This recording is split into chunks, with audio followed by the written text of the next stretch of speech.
जय श्री कृष्णा। माघ मास महात्म्य में आज सुनिए आगे की कथा। अप्सरा कहने लगी कि हे राक्षस, वह ब्राह्मण कहने लगा कि इंद्र इस प्रकार अपनी अमरावती पूरी को गया। सो हे कल्याणी, तुम भी देवताओं से सेवा किए जाने वाले प्रयाग में माघ मास में स्नान करने से निष्पाप होकर स्वर्ग में जाओगी। तब मैंने उस ब्राह्मण के यह वचन सुनकर उनके पैरों में पड़कर प्रणाम किया और घर में आकर सब भाई बांधव नौकर चाकर धन आदि को त्याग कर शरीर को नष्ट होने वाली वस्तु समझकर घर से निकली और माघ में गंगा यमुना के संगम में जाकर स्नान किया। इसीलिए हे निशाचर, 3 दिन में स्नान से मेरे सब पाप नष्ट हो गए और 27 दिन के पुण्य से मैं अप्सरा हो गई और पार्वती जी की सखी होकर सुख से अब निवास करती हूँ। इसीलिए मैं प्रयाग के महत्म को याद करके सभी देवताओं के सहित माघ में प्रयाग स्नान करती हूँ। सो मैंने अपना यह सब वृत्तांत तुमसे कहा। तुम भी इस योनि में पड़ने और कुरूप होने का कारण सब बताओ। यह सुनकर वह राक्षस कहने लगा, हे भद्रे, सज्जनों से गुप्त बात कहने में भी कोई हानि नहीं होती। अब मुझे इस बात की भी कोई शंका नहीं है कि मेरा उद्धार तुमसे ही होगा। सो मैं अपना सब वृत्तांत तुमसे कहता हूँ। मैं काशी में वेदों का ज्ञाता था और बड़े उच्च कुल के ब्राह्मण के घर में जन्म लिया था। मैंने राजा, पापी, शूद्र और वैश्य से अनेक प्रकार के दान लिए। मैंने दान लेने में चंडाल को भी नहीं छोड़ा। उस जन्म में मैंने कोई भी धर्म का कार्य नहीं किया। वहीं पर ही मृत्यु को प्राप्त हो गया। तीर्थ स्थान पर मरने के कारण मैं नरक में नहीं गया। पहले 2 बार गिद्ध योनि में, 3 बार व्याघ्र योनि में, 2 बार सर्प योनि में, 1 बार उल्लू की योनि में और अब 10वीं बार राक्षस योनि में प्राप्त हुआ हूँ और सैकड़ों वर्ष से इसी योनि में हूँ। इस स्थान को 3 योजन तक मैंने जंतुहीन कर दिया है। बिना अपराध के बहुत से प्राणियों को मैंने नष्ट कर दिया। इस कारण मेरा मन अत्यंत दुखी रहने लगा है। तुम्हारे दर्शन से मन में कुछ शांति अवश्य हुई है, क्योंकि सज्जनों का संग तुरंत ही सुखदायी होता है। मैंने अपने दुख के कारण आपसे कह दिए और सज्जन लोग सदैव दूसरों के दुखों से दुखी होते हैं। अब जब आप मेरे बारे में सब कुछ जान ही गई हो, तो यह भी बताओ कि इस दुख रूपी समुद्र को मैं कैसे पार कर सकता हूँ। क्या क्षीर सागर हंस को ही दूध देता है, बगले को नहीं? दत्तात्रेय जी कहने लगे कि इस प्रकार उसके वचन सुनकर कांचाल मालिनी कहने लगी कि हे राक्षस, मैं अवश्य ही तुम्हारा कल्याण करूँगी।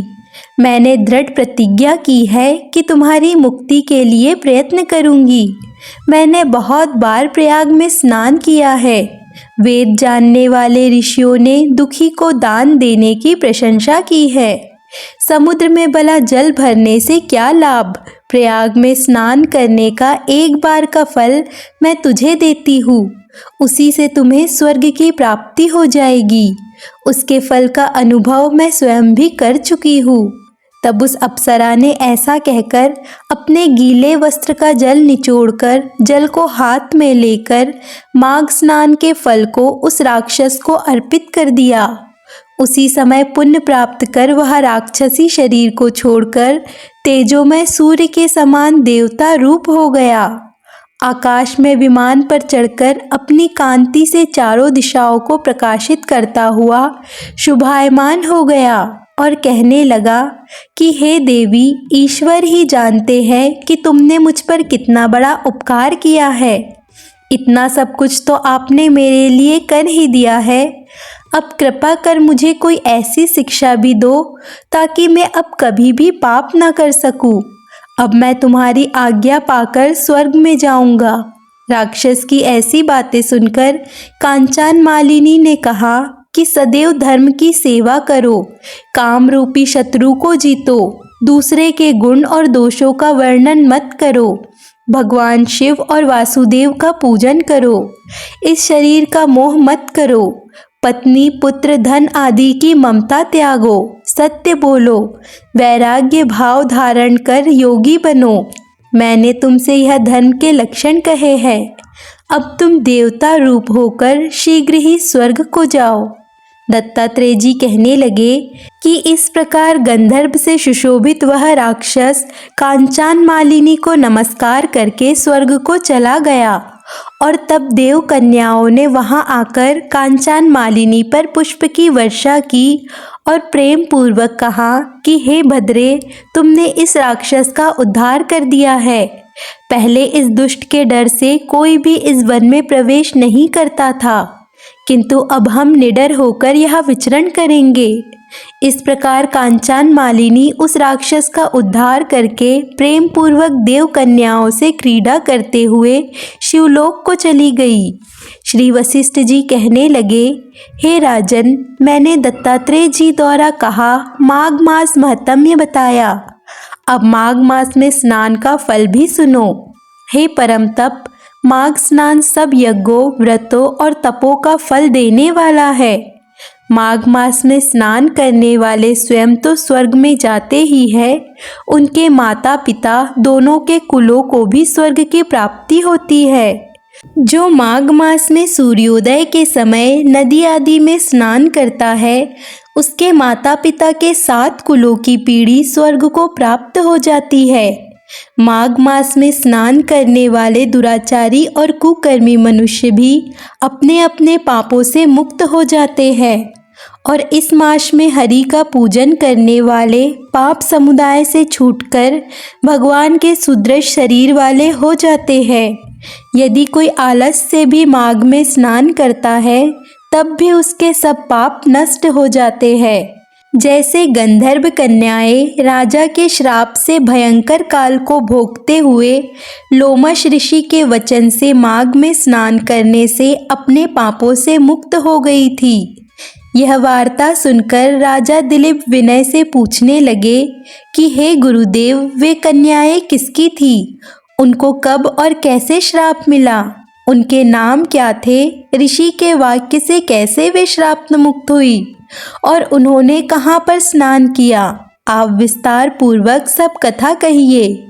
तब वशिष्ठ जी कहने लगे कि हे राजन, जैसे अरणी से स्वयं अग्नि उत्पन्न होती है, वैसे ही यह कथा धर्म और संतान उत्पन्न करती है।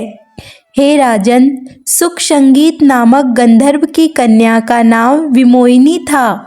सुशीला तथा स्वरवेदी की सुम्रा, चंद्रकांत की सुतारा तथा सुप्रभा की कन्या चंद्रिका, यह 5 सब समान आयु वाली थी तथा चंद्रमा के समान कांति वाली और सुंदर थी।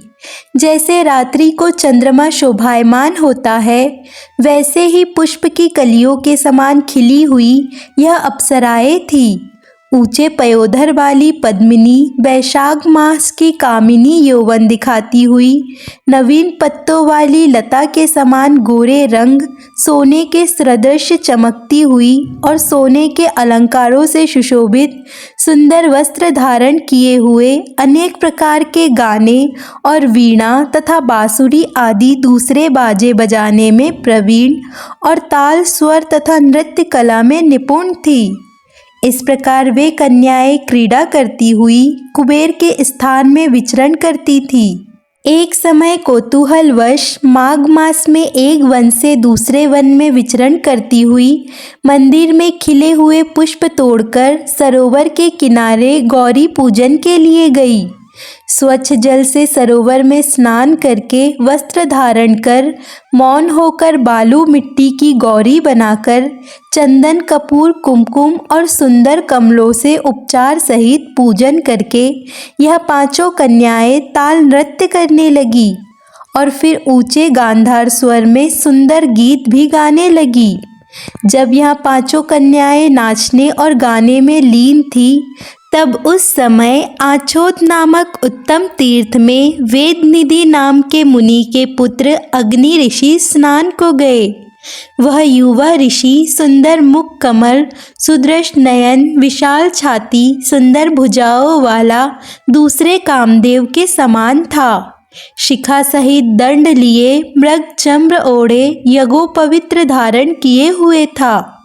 उसको देखकर यह पांचों कन्याएं मुग्ध हो गई और उसका रूप और यौवन देखकर कामदेव से पीड़ित होकर देखो देखो ऐसा कहती हुई उस ब्राह्मण के मन में कामदेव का डर उत्पन्न करने लगी और फिर आपस में विचार करने लगी कि यह कौन हो सकता है।